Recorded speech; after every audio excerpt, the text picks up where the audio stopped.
Jeep Gladiator, still one of those niche trucks?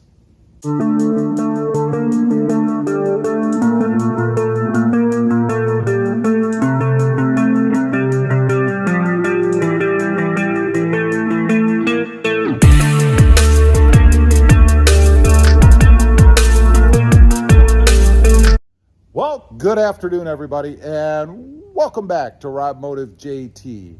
So the big question, is the Jeep Gladiator still one of those niche trucks? Now, what I'm talking about, I think when the Gladiator first came out, because it was different, unique looking, and it was sort of a niche vehicle. You know, not a vehicle that everybody had.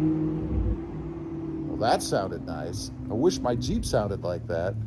But anyway, I really do think it was. I think it was one of those trucks that people jumped into because they were trying to be different. They wanted something different, kind of a niche market, if you will. But I think Jeep has kind of come out of that a little bit. And I say that because when they first came out, I didn't see a ton of them around. You'd see one here or there and it'd be all tricked out. You know, it'd be lifted, have the different wheels, giant tires, maybe some lights and stuff on it, different bumpers and things, but you'd only see a few of those, and they were rare when you did. But I've noticed recently that that seems to be changing. You know, I was taking a look at the old Facebook last night, I think it was, and it was talking about the durability, I think, actually of the Tacoma. But in the background, and it's the first time I've seen this, just a vehicle parked in the background, there was a Jeep Gladiator. And I think that speaks volumes as to how popular they're becoming. Down here where I am, I'm in deep South Texas, truck country, full-size truck country.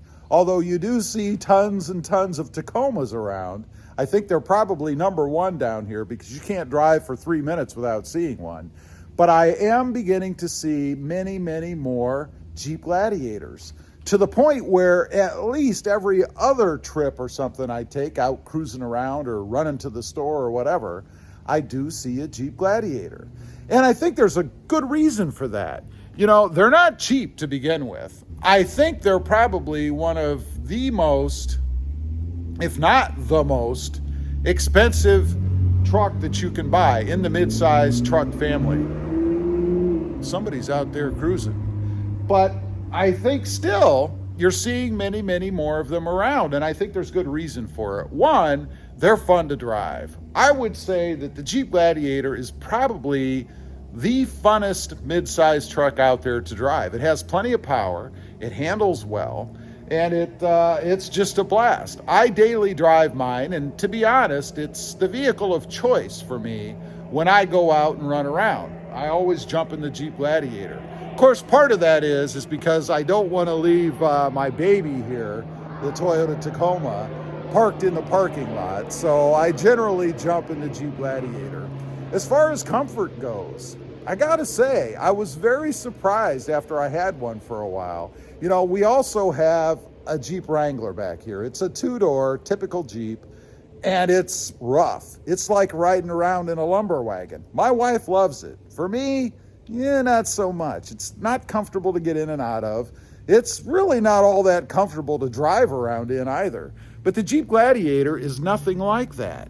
We took this truck, and I've talked about this a lot of times. Actually, it was my previous one, but it was the same model, on a long distance trip.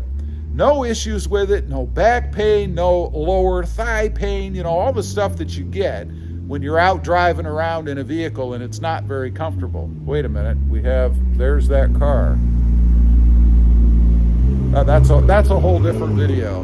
Anyway, that thing sounds awesome, by the way. I really do wish that my Gladiator sounded like that. Might be kind of strange, though, sounding like a sports car when it's a utility vehicle. Also, the reliability of it. And this has been surprising to me a little bit because the first Jeep Gladiator that I had wasn't quite so reliable. At least it didn't go without having its little gremlins. That's why I traded it off, but loved it enough to get a second one. Pleasantly surprised, haven't had any issues with this truck, and it's basically the same one as the other one I had. It's even the same model, same year, everything. So I think I just, I got one first off that, I don't know, wasn't so good. But I haven't had any troubles with this one. No weird lights, no screen problems as far as the radio goes. I've talked before about every Mopar vehicle that I've had has a black screen one time on the radio. It's like it does a reset or something after you get it. I didn't even have that on this truck. Of course, I didn't get it brand new. I bought it from my mother, so maybe she did and just didn't realize. I don't know. So it's been very good from a reliability standpoint. Haven't had any issues. And that's a great bonus for me because I really do love this truck and I do want to see it succeed. And I think if it was plagued with reliability problems, it could be a problem for longevity of the brand. They are picking up.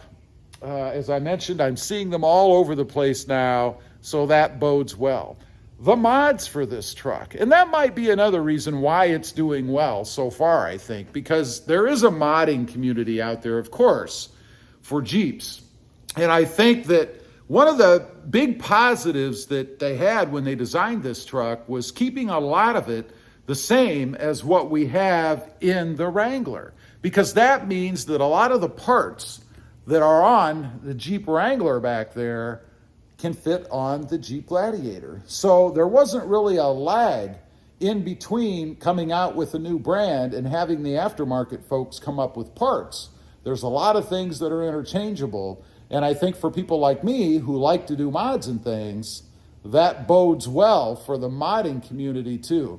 Now, there's one other thing I want to mention, and honestly, it's something that I don't do a lot of or really haven't done any of, and that's its off-road capability. It is four-wheel drive, and I believe it's almost as capable as the Wrangler back there. And the only reason I say almost is because it is longer, of course. It has a longer wheelbase, a different departure.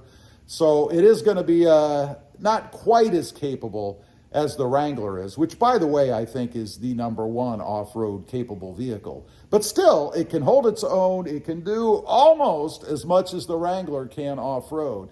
So it gives you the versatility of being able to use it as a daily driver, maybe a grocery getter, and then on the weekend, head off-road if you want to. Maybe you're a camper, maybe you're a hunter. You can take this truck and not have any issues.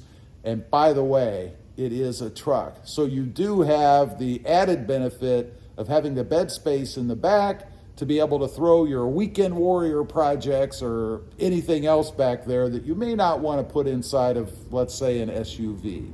Anyway, I just wanted to get on here, kind of talk about that a little bit. I think the Jeep Gladiator is crossing out of the niche market. I think it is becoming mainstream, and I think you're going to see a lot more of them, or even more of them on the road than we did before. Leave a comment. Let me know what you think. Is the Jeep Gladiator still a niche vehicle, or has it crossed over to mainstream? I'd be curious to know. Also, real quick, I do have 2 additional channels. ROBMOTIVE, all about that Garage Queen Toyota Tacoma, and ROBMOTIVE FST, all about full-size trucks. Check them out, and if you're interested, why not subscribe? Don't forget to click that notification bell so that you don't miss out on any upcoming videos. And do me a favor, smash that subscribe button on the way out. Thanks for watching. Stay safe out there. Bye.